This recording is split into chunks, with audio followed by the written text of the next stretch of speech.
over to Brian. Good morning, everybody. How you doing? Well, I guess it's still morning, right? Feels later now.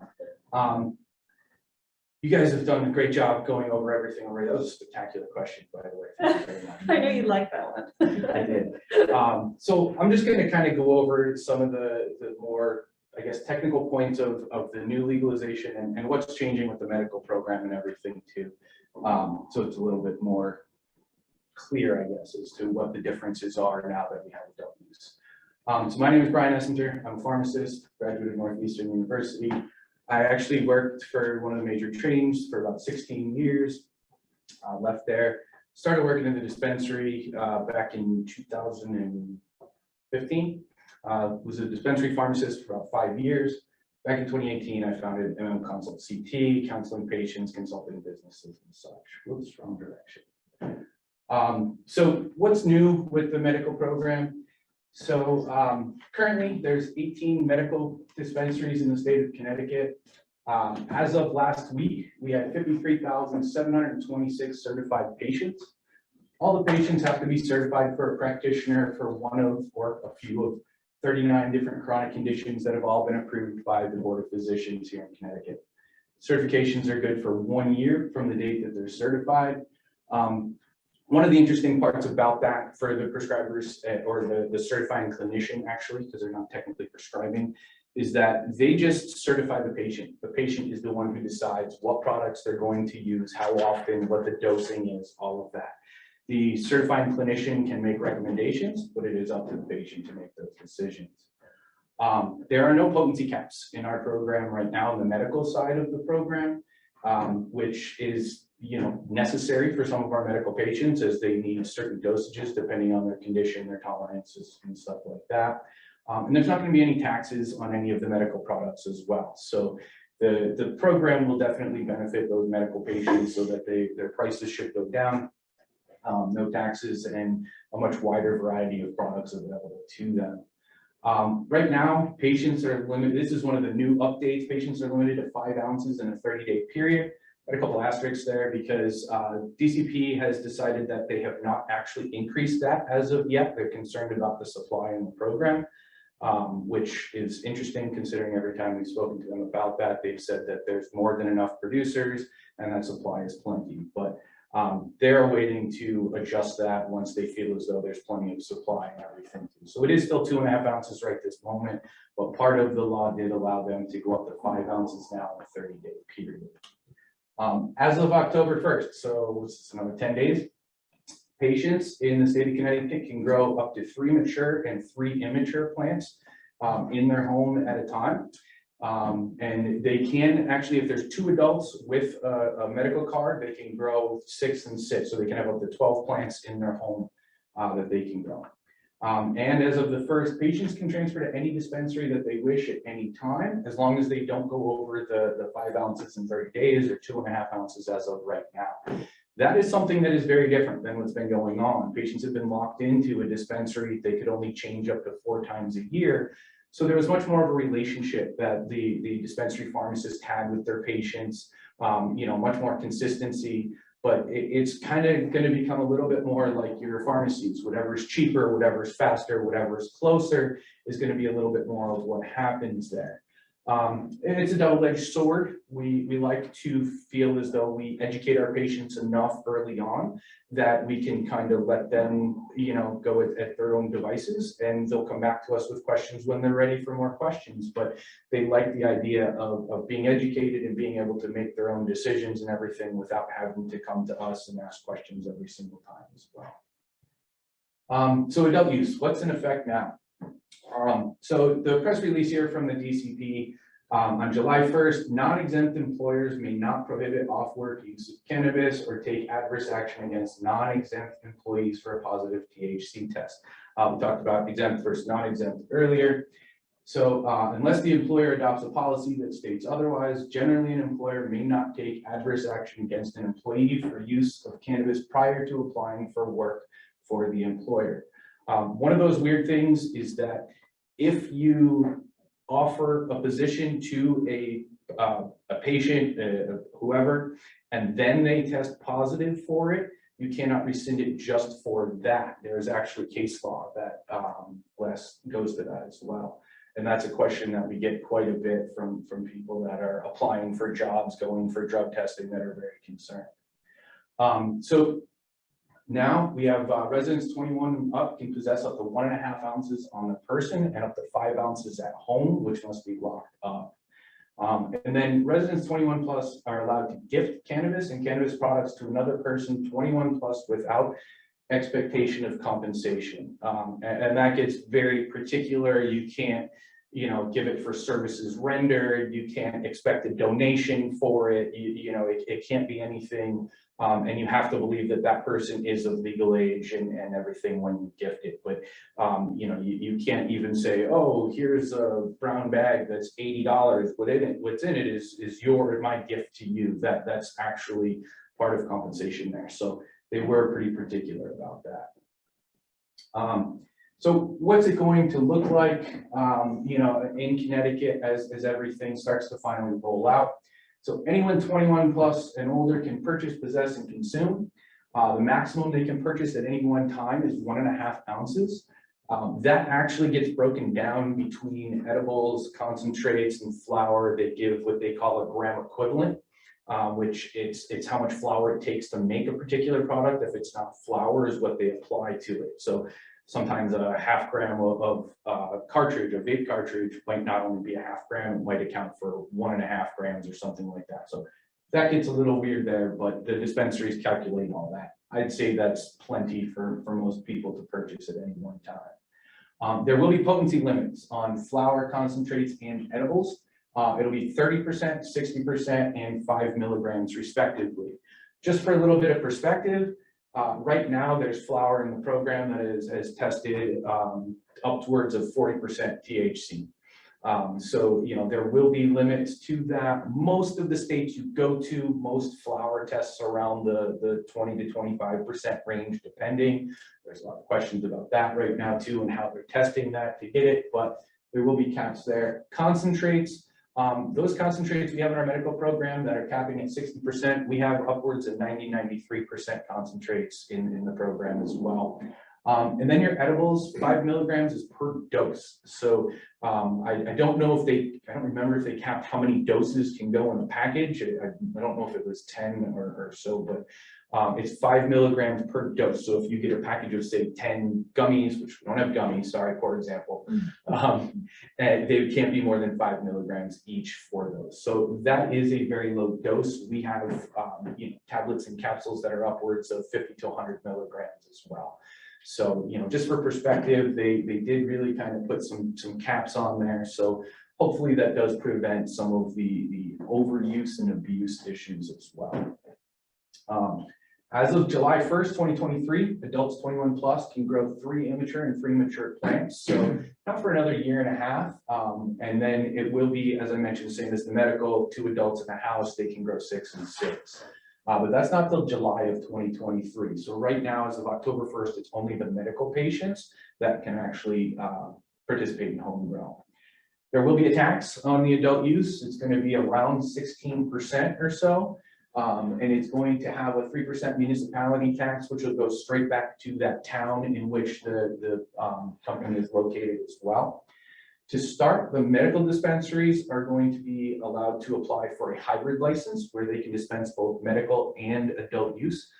They will be forced to, well, not forced, but they're going to have to keep expedited lines for medical patients. They're going to have separate entrances as well. So they're really going to make sure that, and they're making sure that there's always product available for the medical patients as well. So I'm sure, just like in Mass, there's going to be caps on quantities purchased and everything in the beginning as well, just to make sure that there is access for everybody. So the hybrid licenses, what's interesting there is not everybody's zoned properly to even be able to sell both adult use and medical cannabis. Many of the towns that these dispensaries are located in have already zoned it out. So unless they move, you're not going to have 18 hybrid licenses right in the beginning. So it will be a bit slower rollout, I think, than what's probably expected. Applications are supposed to be available by January 1st of this coming year. They're hoping to get some out a little bit sooner for your hybrid licenses. and the joint ventures as well. There are a bunch of different license types. So this is what's different. Right now, we just have your producers and your dispensaries. There's going to be cultivators, which is right now your producers, your growers, micro cultivators, retailers, product manufacturers, food and beverage, delivery, transport, product packagers, and your hybrid locations as well. They really spread out the license type to get as many different people involved as possible.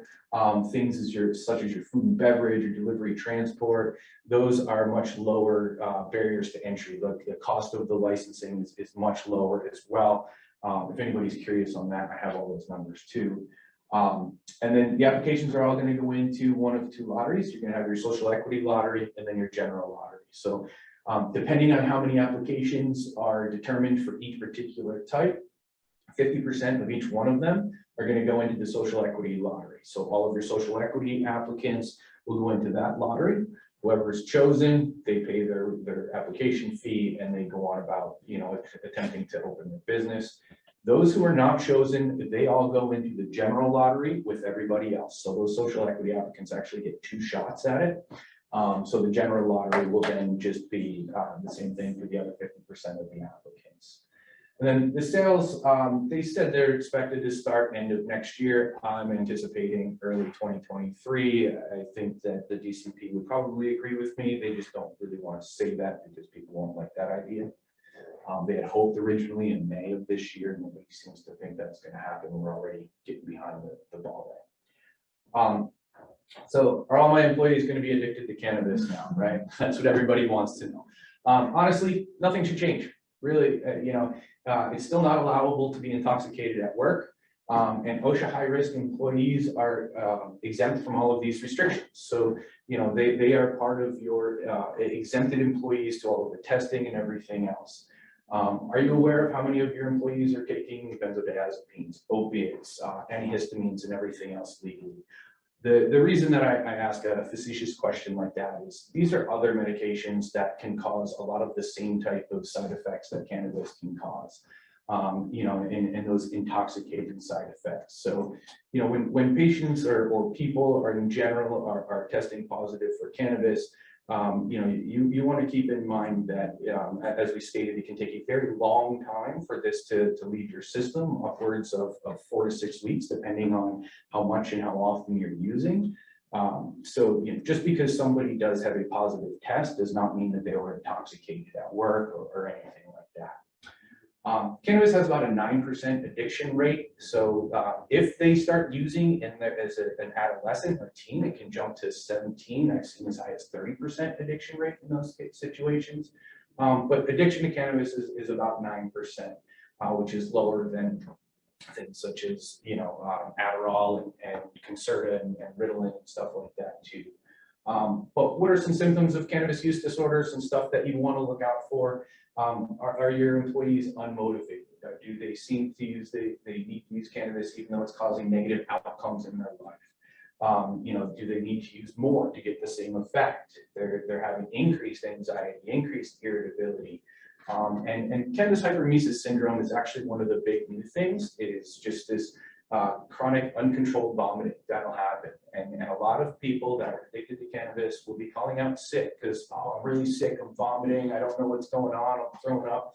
And you'll notice this being some sort of a pattern a lot of times. And, typically you'll find it on, say, like a Monday or something after they had a long weekend and they were just consuming all weekend and whatnot. And that's just kind of one of those things. And you're seeing that.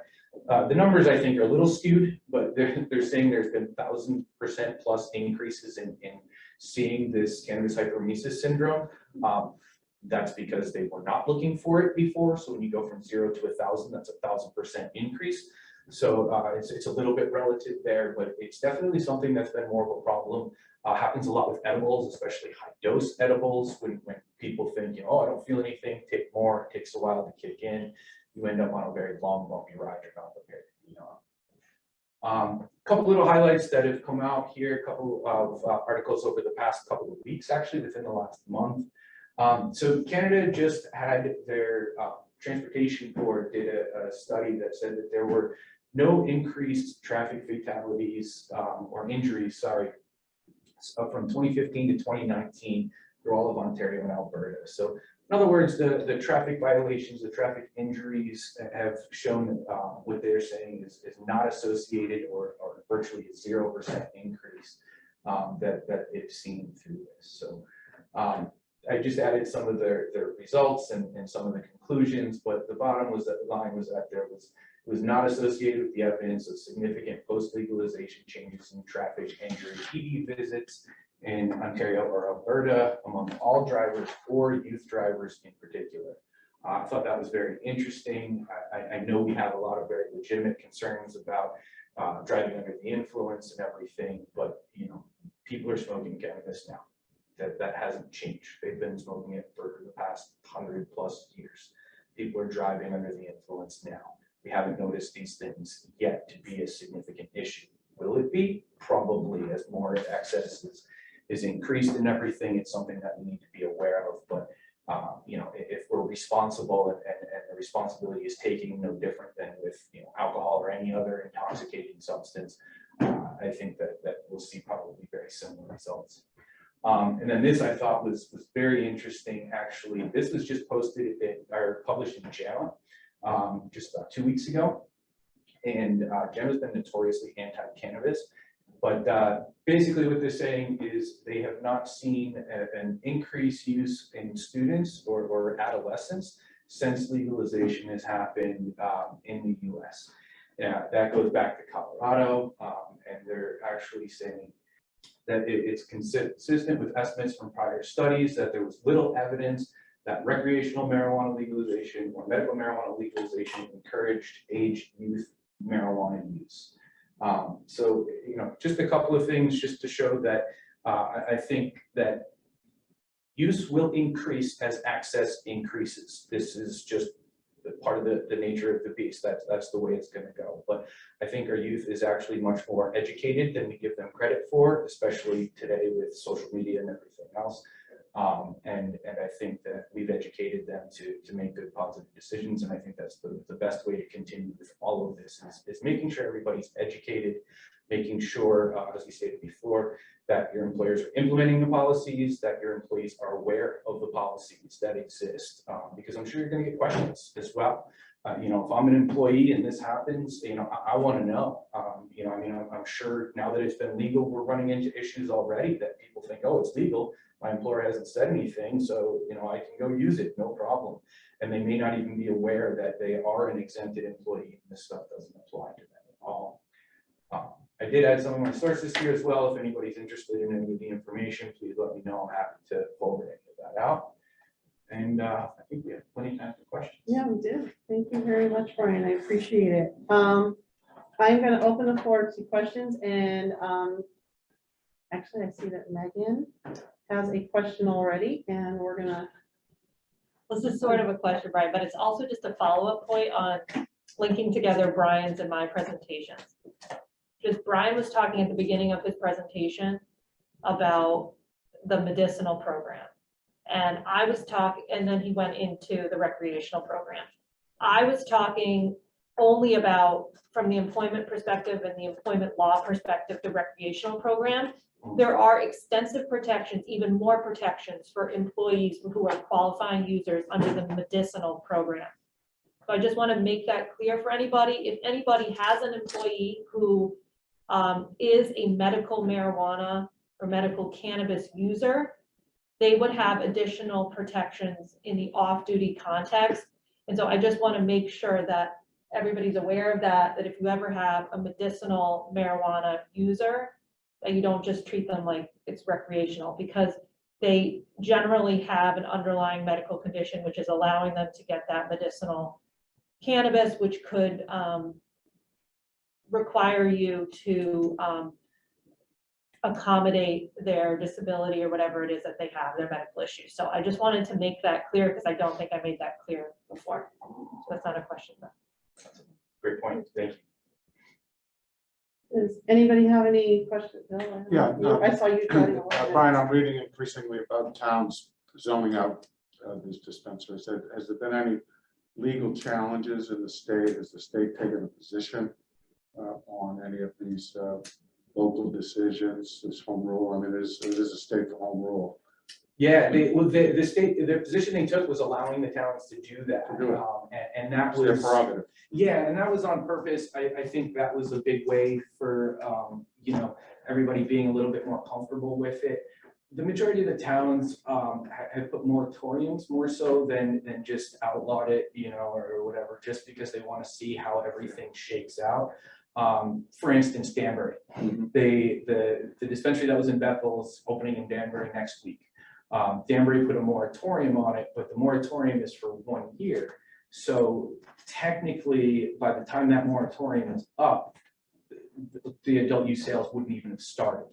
So, they're still figuring it out, but, so they can still have those discussions and try to potentially apply, being that, the towns aren't just outlawing. They're trying to figure out, because delivery can happen to any town, regardless of whether or not they have banned it or, put a moratorium on cannabis or anything anyway. So even though, you don't have those businesses in your town, delivery can still occur to that municipality as well. So it's not going to eliminate it being in your town. You'll still have home grow, so that's going to be there. So I think the towns are trying to just figure out what's happening.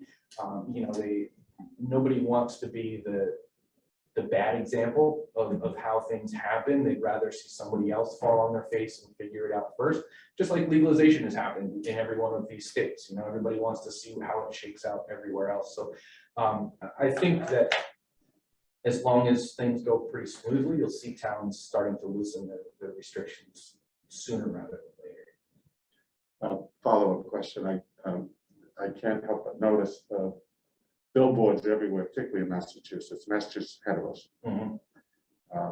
And either it's a badge of honor or it's a badge of shame. But I am taken. In fact, there was one community on the Cape was actually wealthy.